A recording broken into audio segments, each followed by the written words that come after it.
Well, Sláinte and howdy do, buckaroos. How the heck are ya? Make a slide adjustments. I never know where that's. It always changes when I hit the start button. The angle. Don't know why, but it does. Anyway, I've been working through trying to finish some stuff up. I keep opening new stuff, but I've decided I'm not going to open up anything till I finish up a few things. And this one I picked up back in September of last year.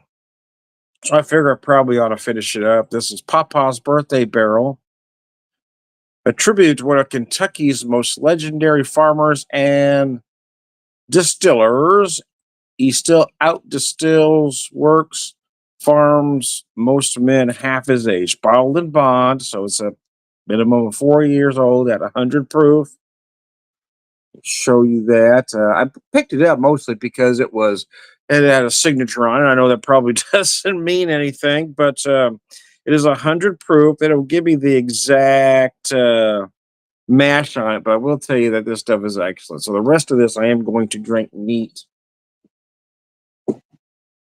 I thought I might get back to that distillery this year, but it's not going to happen. So maybe next year or the year after. I really want to get back there because I bought 3 products out there, and all 3 were nothing short of incredible. I bought a sweet thumped rye at cask that was insanely good. I bought a cask weeded bourbon that was, and I spent a lot of money there, and I was kind of feeling a little guilty because it was an unscheduled stop. But once I got home and tried those products, man, they were just so amazing.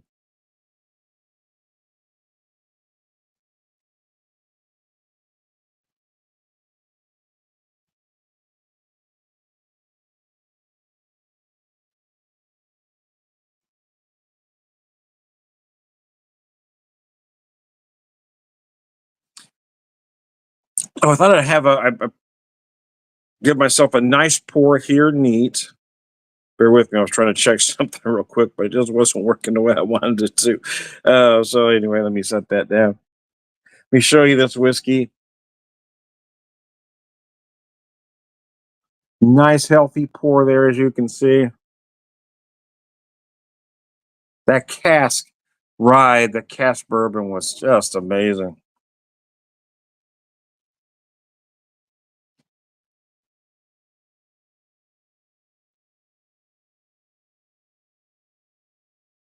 And all of the stuff seemed a little pricey at the time until I got it home and realized how good it was. And then no, it wasn't pricey at all.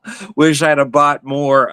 Wish I'd have bought at least a couple bottles of the sweet thumped rye and that cask bourbon. It was incredible. It was arguably the best cask weeded bourbon I've ever had in my entire life. It was outstanding.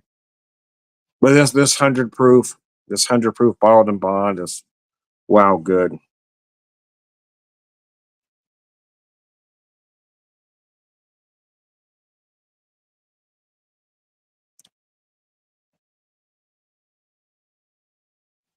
But I'm getting near the end, so I figured out I finished up. I was looking through some stuff today. Okay, well, what should I drink? And I said, no, I'm not going to open up anything. I take a vacation next month, so I'm not going to open anything from now until we get back from vacation.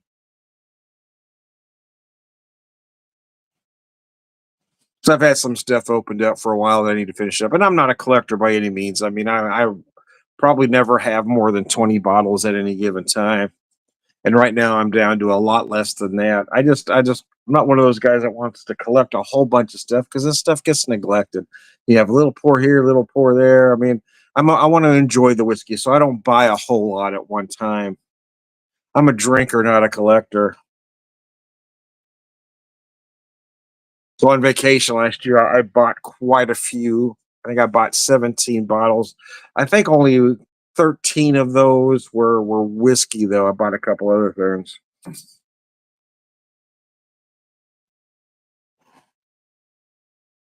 And I bought a handful of things since then and got a few for my birthday. But now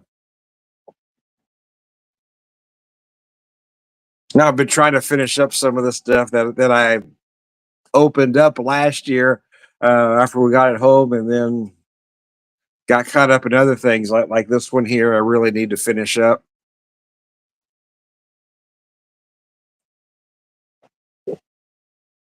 Let's set that down for a second.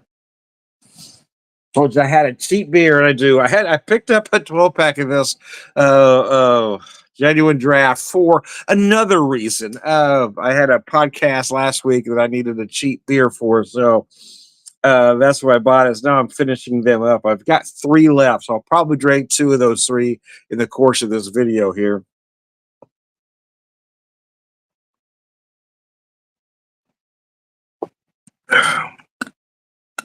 And this style of beer, for me anyway, is a beer you need to have very cold and drink rather fast. I may drink all three during the course of this video.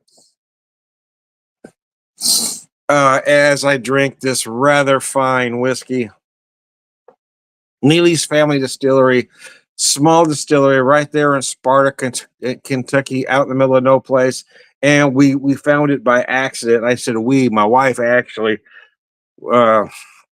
We started headed back home last year. We just got on the other side of Cincinnati and got caught in that storm. And then there were two semi accidents on each side of the highway, or one on each side of the highway, I should say. There were two semi accidents, but one on each side of the highway. Anyways, it took us an hour and a half to go, I don't know, maybe 30 miles, if that. Anyways, we finally got to where we could pull off and stretch and, calm our nerves a second. So there's this gas station. We pulled off and topped off the tank and stretched and used the restroom, that sort of thing. But my wife had noticed a sign said Neeley Family Distillery. She says, "Do you want to stop?" I said, "Yeah, but we probably better not because we wasted so much time. We're kind of behind schedule."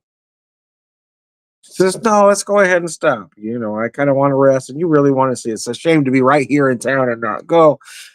So she was right. Anyway, we stopped. So I ended up there were some tastings going on, so I really didn't get a chance to do that because everybody was busy.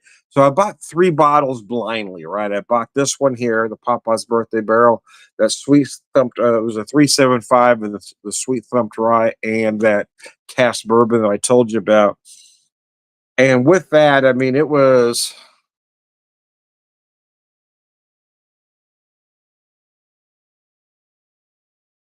with tax and everything, it was almost $200. I was kind of, I almost had some buyer's remorse right away because it seemed like spending a lot of money for products I knew absolutely nothing about at an unscheduled stop near the end of our vacation, right?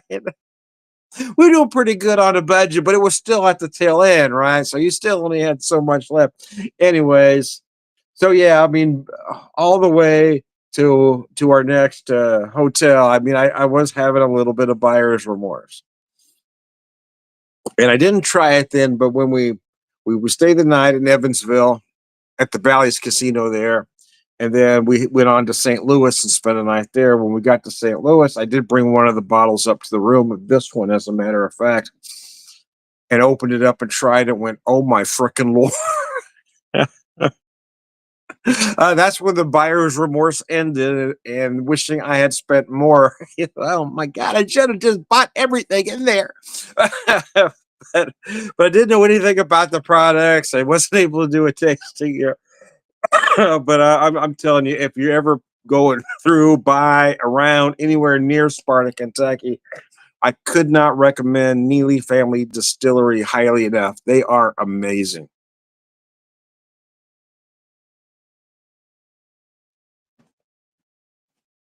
And the original plan was to get out there this year, but some things happened and we just weren't able to come up with what we needed to go. So we decided to make alternative plans and kind of change our vacation. We'll still do something just on a much smaller scale. That'll be okay. It's just, we kind of had our heart set on certain things. So having to change gears a little bit, and sometimes that happens. It was too lofty anyway because we just took that big vacation. I should have realized we weren't going to be able to get enough saved in the amount of time that we had, but then some unexpected bills happened, and and shit happened. But I tell you, like I said, I mean, if you're ever around Neeley Family Distillery, I cannot recommend them highly enough. They are rather amazing. If you're headed to Cincinnati, coming back from, I'm telling you, if you live anywhere near Cincinnati, because I think it's only like 40 minutes from there. I mean, please go to Neeley Family Distillery. You will not be disappointed. Their products are amazing. And I'm not a paid spokesman. I'm getting no kickbacks, nothing from them. I'm just, I just like to promote those small distilleries because I don't think they get enough love. Those big guys do everything they can to sucker whiskey guys in with their allocations and special this and special that. And they try to badmouth those little guys a lot, but those little guys are producing much better whiskey than they are. And that's why those big guys are just a little scared. And this is one of them. Neeley Family Distillery is, I mean, I'm telling you, they're just that good.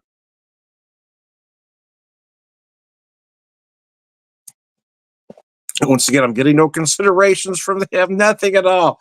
I just, it's tough for those little guys to stay alive. So please get out there if you can. This whiskey is absolutely insanely good. I gotta tell you. I'll go into more detailed notes here in a minute here.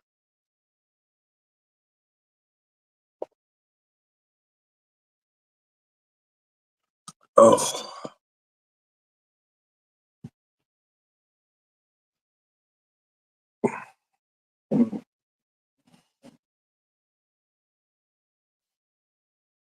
I feel like I get a combination of maple and brown sugar on the nose. Nice amount of barrel, oak, spice, vanilla.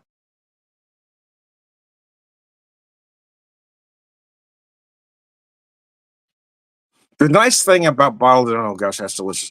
About bottled and bond is you kind of know what you're getting no matter what distillery you're buying from, right? It's going to be 100 proof. It's going to be a minimum of 4 years old. It's going to be put together in a very specific way, distilled a very specific way. So you know you're buying a good product no matter where you're buying it from. But this particular bourbon is next level.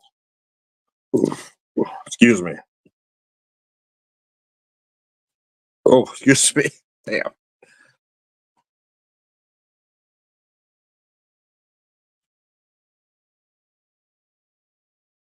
Incredibly approachable at that 100 proof.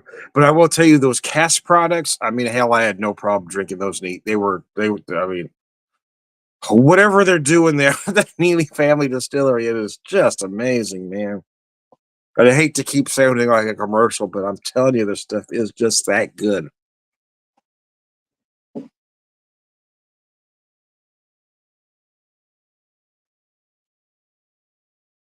Whiskey geeks want to talk about taste and aromas a lot, go into minute details. But what gets overlooked a lot is how it drinks, how it feels. The mouthfeel on this particular whiskey is just very pleasant to drink.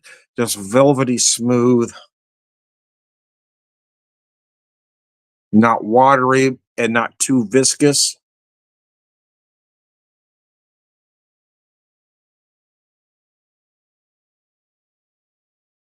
You feel that those sugars right up front. Again, a little bit of that maple and brown sugar that I talked about. You might pick up some fruit notes as well. It really that's going to depend on you and your palate, right? Because as I like to say, you don't taste things you don't know. So you might get date and or fig, but if you don't eat those things, you're not going to taste them. For me, I'm picking up some stone fruit in there, maybe a little bit of plum, a little apricot, and some dark cherry notes as well. Some raisin isn't going to be unusual to find.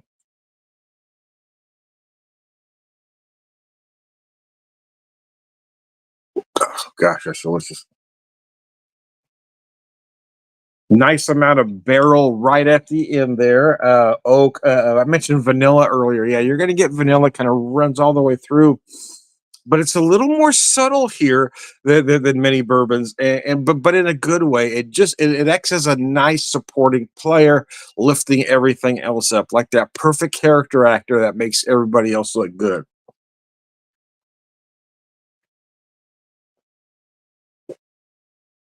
Be right back.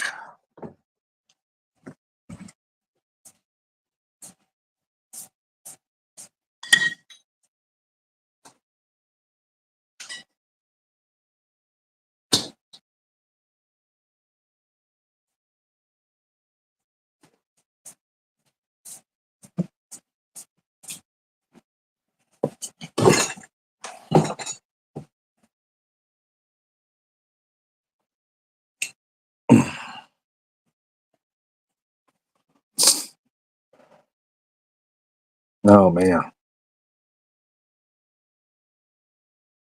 I had kind of set this one to the side. I haven't drank it in quite a while because I knew I was getting low, but now I'm at that point where I probably just need to finish it. But I kind of forgot how wonderful this whiskey was.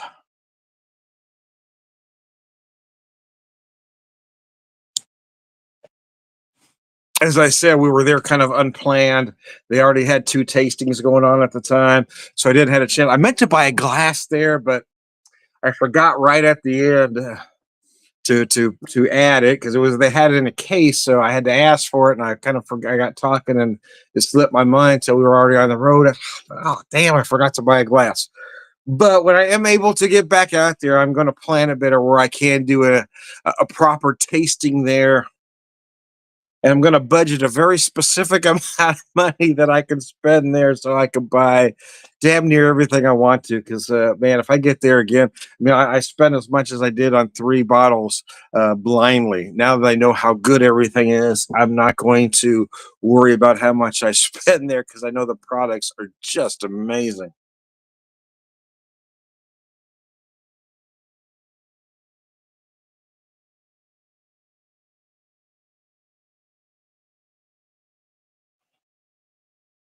You get that nice little bit of sweetness at the end, almost like a little bit of honey, actually.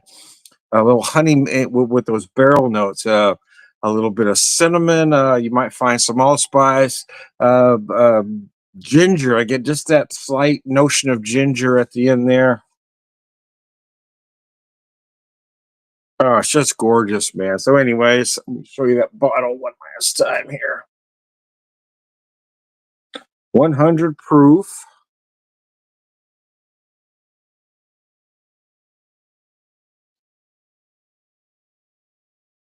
Show you the back of the bottle there. Earl Sizemore signature there. 100 proof. So the other bottles I had though, the sweet thumped and the bourbon gave me the mash bill. This one doesn't. But it is really good. I don't know if it's a similar mash bill to that cask that I had, which was a wheated bourbon. So I don't know if I should make that assumption or not, other than to tell you once again ad nauseum at this point, probably how wonderful this whiskey is. It's just insanely good, man. It's so good.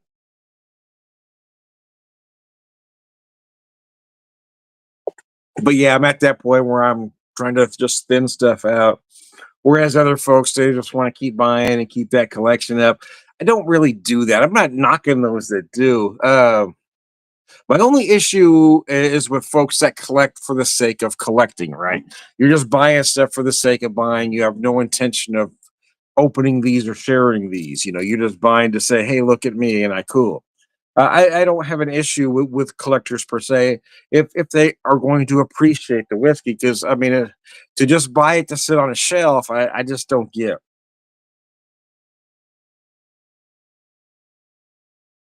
You got to buy it to enjoy it, man.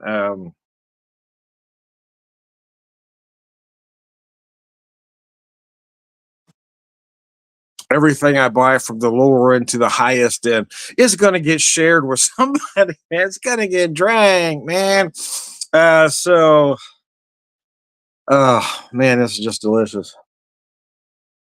I'm going to be sad to see it go. The thing was, I was trying to make it last because the plan was that I'd be able to get out there in August. Then I'd be able to replenish the stuff. Unfortunately, I'm not going to be able to. So I'm just going to finish it up and plan for next year. Hope I get out there next year where I can really get a lot of that product again. Maybe not this one, but yeah, I bought 3. Um, not necessarily different spectrums, but I'd say I bought the rye, the bourbon cask, and then this one at bottle the bond. I thought it was, on a few different levels there. They had a lot of other products, but I'm not a guy that's into flavored stuff or that sort of thing. So these are the three that really spoke to me. But if I get out there again, oh man, I'm gonna buy everything I possibly can. So, anyways, I digress.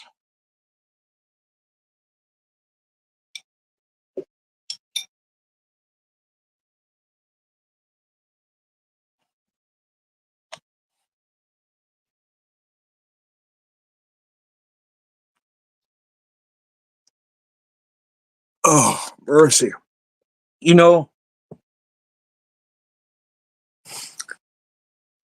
oh, that isn't a good beer. It really isn't. But there is a however coming.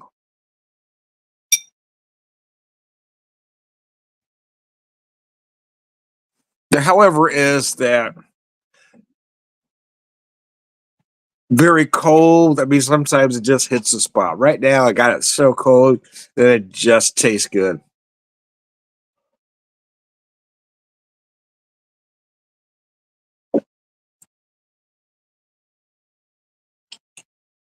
Said I showed you that bottle one last time before, but I want you to look at it one more time. Neeley Family Distillery. Get out there if you can. I am Tom the Whiskey Whisperer, Whiskey Evangelist, prolific whiskey drinker, purveyor of wisdom, and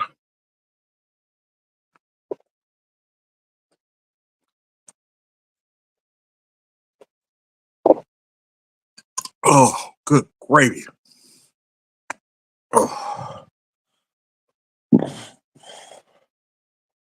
excuse me. Hope I didn't get any on you. Anyways, I digress. I'm also Tom, the beer whisperer, beer evangelist, prolific drinker, purveyor of wisdom, all around good guy, sláinte.